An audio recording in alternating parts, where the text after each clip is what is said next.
Shameless copycat guns in history. Weapons manufacturing is the backbone of each country's defense system. Having a domestic defense industry provides a country with the capability of defending its territory and interests independently. Production of weapons, even if they're small arms, is an expensive and complex business, however. It takes a lot of time, expert knowledge, and money to design the weapon, test it, and finally put it into production. That's why many countries resort to the licensed production of firearms. It's far cheaper and more efficient to produce a weapon that another country has developed. It can, however, come at the price of political and diplomatic strain. It's not uncommon to find that some countries resort to unlicensed weapon production, usually by industrial espionage, and be used to make copycat weapons. Some of these weapons have only a couple of so-called borrowed features, while others are complete clones of the originals. The MP-3008. From the offset of World War II, Germany was one of the few countries whose soldiers had been issued with submachine guns. These came from the vast arsenal of weapons that they've managed to mass-produce during the build-up to hostilities, the main iconic one being the MP-40. During the early stages of the war, Britain and her allies had absolutely nothing to match these new, light, rapid-firing weapons. So instead, they began to purchase thousands of US-made Thompson M1928 and later M1A1 submachine guns. This was still not enough to match the Germans, however. The solution was the Sten submachine gun, a simple design and, importantly, a low production cost weapon. Millions of Stens consisting of various versions were produced during and after the war. The weapon, over its period of use, developed a poor reputation and was regarded as being one of the least popular submachine guns of the time, only being accurate at very short ranges. The Sten, however, was successful in serving its purpose as a cheap and easily manufactured weapon to equip soldiers on a large scale. The tides of war continued changing as the war neared its end. Allied bombing crippled the German war industry, and it lost almost all of its momentum. As a result, in early 1945, its ability to keep the German war machine rolling was failing. The Germans therefore tried to create their own version of the Sten gun by producing a very similar type of weapon. It turned out that the German submachine guns became almost complete replicas of the Sten Mark II. The Germans got a hold of the British Sten Mark II submachine guns in the early stages of the war. They found the gun to be of poor quality and incomparable to the far superior MP-40s. However, in 1945, the desperate situation began calling for desperate measures. The shortage of submachine guns became almost completely intolerable, and the value of this weapon, which could be mass-produced with little effort, was needed imminently as the weapon to equip the Volkssturm units, otherwise known as Germany's People's Militia. The result was a submachine gun model named the MP-3008. German designers copied the British Sten Mark II almost down to the last detail. The only part that differed was the down-facing magazine stick of the MP-38 and MP-40 compared to the Sten's side-mounted magazine. In the last days of its production, the MP-3008 also had its distinctive steel buttstock replaced with a wooden one. This was a result of the massive shortage of materials. The weapon was produced by the leading German arms manufacturers of Mauser, Haenel, and Walther, along with collaboration from others. No more than 10,000 copies of the weapon were made before the end of the war. However, the Mauser factory continued to produce a very similar version known as the Gerät Potsdam, or the Potsdam device. This weapon was another clone of the Sten Mark II. In the end, neither of these submachine guns helped the Germans avoid total defeat in the war. In fact, it only revealed the true desperation the Germans felt in the last days of the war. The IMI Galil. When a country's safety is at stake, all options are on the table, including copying weapons. During the Six-Day War, the Israelis discovered that their standard Army-issue FN-FALs performed poorly in the desert conditions, compared to the Egyptian Soviet-built AK-47s. Although often less precise, the AK-47 was a far more reliable and sturdy weapon. More importantly, it could withstand almost all types of conditions, and that was what the Israelis were looking for: great reliability.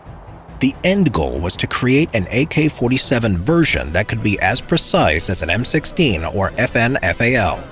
the government opened a competition for a new standard-issue assault rifle. Out of the several designs considered, the Israeli government ended up choosing a rifle designed by Yisrael Galil, a Palestinian inventor, and his colleague Yaakov Lior. Since the army was looking for a rifle similar to that of the AK-47, Galil and Lior resorted to copying the mechanism and the receiver design from another AK-47 copy, the Finnish RK-62 assault rifle. The Finns had based their design on a Polish license-built AK-47. This resulted in the production of a very high-quality weapon. The superior build quality was exactly the reason that the RK-62 caught the Israelis' attention. After thoroughly researching the Finnish rifle, Galil and Lior used it as a base for their design. The first Galil rifles to be manufactured had the actual receivers from the RK-62 built into them. The Galil platform contained a Kalashnikov pattern gas-driven piston system. The crucial difference was that the barrel was chambered for the NATO 5.56 by 45mm round, unlike the RK-62, which fired 7.62 by 39mm rounds. Using the 5.56 rounds produced a much higher operating pressure and therefore called for a change in the receiver design. Instead of using the stamped and riveted steel sheet metal receivers, Galil introduced a milled forged type. These improved the rifle's durability, but also increased its overall weight. Along with the standard AK-47 type fire selector switch on the right-hand side of the receiver, the Galil also had a thumb selector on the left face, just above the pistol grip. The tests conducted in the late 1960s and early 1970s acted as an assurance for the Israeli military that choosing the Galil rifle as the new standard-issue rifle was the right decision. Following this, the rifle began being produced by the government-owned Israeli military industries, hence the abbreviation IMI Galil. Starting from the mid-1970s and for almost 2 decades, the IMI Galil, the pride of the domestic defense industry, was the official service rifle of the Israeli Defense Forces. However, the events of the 1973 Yom Kippur War forced the Israelis to arm their soldiers with another rifle. Since the production of the Galil was slow and expensive, and the army needed a large number of rifles immediately, the government obtained 60,000 M16A1 assault rifles through the U.S. military aid program. Instead of the Galil, the Israeli soldiers were now armed with American-made M16A1s, which were often preferred by the majority of Israeli soldiers. Nevertheless, the Galil remained in service across all branches and was the weapon of choice of the Knesset Guard, the Israeli Protective Security Unit. Up until 1998, the IMI Galils continued to be manufactured in 3 basic configurations: the automatic rifle machine gun, or ARM for short, the automatic rifle, or AR, and the short automatic rifle, or SAR. IMI Galils were used in all 3 versions by military and police forces worldwide. The rifle was also licensed manufactured in Italy, South Africa, Sweden, and Myanmar, which was formerly known as Burma. Listen up, maggots. If you don't want someone copying your identity like the Chinese military copied the Americans' guns, then try NordVPN, a safer way to browse. Turn on threat protection from NordVPN's app settings for a completely secure online experience and 100% data anonymity. Using threat protection ensures all your information is transmitted through an encrypted data tunnel to shield your identity and block trackers, maliciously intrusive ads, harmful websites, and the German army trying to steal the Sten Mark II design. Available to use on up to 6 devices at once, there's no need to sacrifice speed or responsiveness using NordVPN. Keep your blueprints under lock and key while also overcoming any content blocks in your country. No matter where you are with NordVPN, you can view your favorite website, videos, Copycat guns, or History Channel. Subscribe today using the link in the description below and get an exclusive discount on NordVPN's 2-year plan and access to their free anti-malware. Dismissed. The Type 36. During World War II, the United States Lend-Lease program led to the American-manufactured weapons being widely used in numerous conflicts all across the globe. For example, American guns were used by Allied troops as well as by guerrillas in the Balkans, as well as by troops of the Kuomintang in China. As part of this program, nationalist Chinese forces received large quantities of the U.S. M3 and M3A1 grease gun submachine guns. When the war ended and the Lend-Lease program ceased, the import of these firearms to the country was reduced significantly. However, the nationalist Chinese forces were still in need of weapons because of the domestic hostilities between the nationalists and the communists, which raged for another 4 years after World War II had ended. After the communists had eventually gained the upper hand by utilizing large amounts of weapons abandoned by the Japanese after the Second World War, the nationalists tried to match their strength by increasing their own arms production. For this purpose, the nationalist-controlled Shenyang arsenal near Mukden began production of grease gun copies. The submachine gun, which was a near-exact copy of the M3A1, was designated the Type 36. The name came about because they adopted it in the year 1947, otherwise known as the 36th year of the Chinese Republic calendar, which started in 1912, the year when the Republic of China was founded. Although the Type 36 used the same 45 ACP ammunition and differed from the M3A1 only by a different barrel nut and the lack of an oil container inside the pistol grip, most parts were not interchangeable. Despite being a very close copy of the grease gun platform, the Type 36 was a comparably low-quality weapon. Although a seemingly simple weapon, the grease gun required a complicated manufacturing process involving large stamping machines, something the Chinese did not have at the time. Still, the fact that the Shenyang Arms Company lacked the proper machinery did not stop the nationalists from producing around 10,000 copies of the Type 36. The Type 37 was introduced the following year, this time chambered for 9mm parabellum rounds. In 1949, when the communists gained control of mainland China, the nationalists were forced to move the entire production line from the Shenyang arsenal to Formosa, the island which is now known as Taiwan. There, they continued the production of the Type 37 under its new designation, the Type 39. During the hostilities, the communist forces captured a significant amount of the Type 36s and Type 37s. They later used these weapons against the Americans in Korea and Vietnam. The Norinco CQ-311. The Chinese did not stop copying American weapons with the Type 36 grease gun clone. In fact, the act of copying weapons has continued in the country right up until the present day. One of the most blatant examples of a Chinese copy is the CQ-311, a 5.56mm caliber assault rifle manufactured by the notorious Norinco Company. The CQ-311, or the CQ-M311, was introduced in the early 1980s and is a direct clone of Colt's AR-15 platform, more specifically the M16 series of rifles. Like the original, the CQ-311 is also produced in two versions, the military version with selective fire and the semi-automatic version for the civilian market, designated the CQ-311-1. Although a direct copy of the American M16, the CQ-311 has several minor differences, the most recognizable being the curved hand grip. Apart from that, the CQ-311 also has a different forestock and foresight. What can't be seen, though, is the difference in the quality of the materials used. While Colt uses T70-74 aluminum in the manufacturing process, Norinco uses T60-60 aluminum, which uses metal injection molding rather than the arguably superior forging technique the American company uses.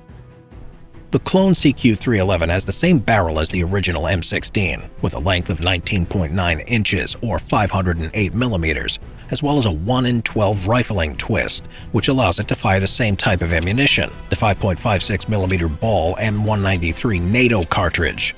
Along with this, Norinco has also cloned the ammo and designated it the Type CJ cartridge. The civilian version uses the .223 Remington commercial cartridge. In 2006, Norinco introduced a carbine version, the CQ-311 Type A. Needless to say, the carbine was also a clone of the American M4A1 assault carbine. Despite being a state-owned defense corporation, Norinco's CQ-311 assault rifles are produced for export only. Not a single copy has been issued to the Chinese armed forces. However, armies and police forces worldwide, mainly in Africa and Asia, have the CQ-311 in their armaments, primarily because of the low cost of the weapon. The commercial version was also sold in the United States and Canada, but was later prohibited in 1989 and 2020 respectively. However, this version can still be bought in Italy, Ukraine, and South Africa. Although a lesser quality weapon, the CQ-311 remains in competition with the American manufacturers, primarily because of its significantly lower cost than the real thing. The M53 machine gun. Straightforward cloning is almost always performed in a manner known as reverse engineering. This process involves deconstructing the target weapon into individual components to extract design information. Once obtained, the data is merged into technical documentation needed to manufacture the clone. After World War II ended, Yugoslav engineers from the Crvena Zastava factory used this method to make a copy of the notorious German MG42 machine gun, which they called the M53. Being one of the best machine guns of the war, the MG42 was used extensively in the post-war years as a model for licensed and unlicensed production. Other manufacturers directly copied parts of its mechanism in the designing of new types of machine guns. The Yugoslavs took advantage of the fact that the Germans had occupied the country during the war and that hundreds of MG42s were left behind by the occupying troops. The captured guns were issued to the newly formed Yugoslav People's Army, whose leaders decided to make the MG42 the standard issue machine gun. Since there was no way of purchasing it from the Germans, the Yugoslavs had to make their own copies. Even though they had original examples at their disposal and probably had access to the original technical documentation provided by the Soviets, creating a clone weapon remained a difficult task. The main problem was the standard Yugoslav 7.9mm cartridge, the Ball M49. Even though it was the same caliber as the 7.92 by 57mm Mauser cartridge that the MG42 used, the M49 had a somewhat heavier bullet which produced frequent jams, as well as broken shell casings and other weapon parts. The Yugoslav engineers approached Rheinmetall for help, but were turned down by the Germans, who didn't want to take part in the reverse engineering of their own design. Eventually, one of the Yugoslav engineers approached Professor Werner Gruner at the Dresden Institute of Mechanical Engineering, the original designer of the MG42. Gruner obliged and offered his assistance. Thanks to his help, the Yugoslavs solved the problems of shortening the length of the recoil spring and thus reducing the rate of fire. In 1953, Rheinmetall sued the Yugoslavs at the International Court of Justice in The Hague for violating their patent rights.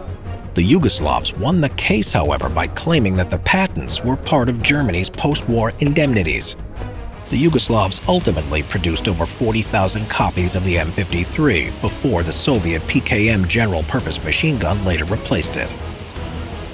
In the world of weapons manufacturing, copying is a common occurrence. Most often it comes as a part of various license agreements. There are examples, however, when manufacturers resort to illegal methods of obtaining technical documentation for the weapons they wish to create. The result is often a blatant, shameful ripoff of the original.